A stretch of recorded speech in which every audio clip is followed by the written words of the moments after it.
যে সমাজের প্রত্যেকটা পর্দার ওয়াজের নিচে কমেন্টস পুরুষদের, কিয়ামতের আলামত, মহিলা ধ্বংস, মহিলা ফিতনা, এগুলো আছে হাদিসে, ঠিক আছে, কিন্তু কোরআনুল কারীম যদি তুমি অধ্যয়ন করো, ওখানে প্রথমে পর্দার কথা আছে পুরুষের, সেকেন্ড আয়াতে মানে এর পরের আয়াতে আছে মহিলার, সেম পর্দা।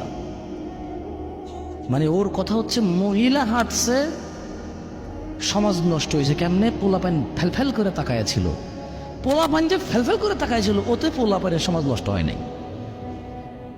তো এই সমাজের ক্র্যাক মাইন্ডেড পুরুষের কি করব আমি?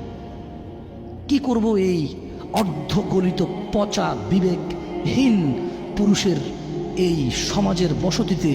এই সমাজ কিভাবে উন্নত হবে যে সমাজের পুরুষকে আল্লাহ বলেছে তুমি তোমার চক্ষুকে অবনত করো, সে এমনি তাকায়।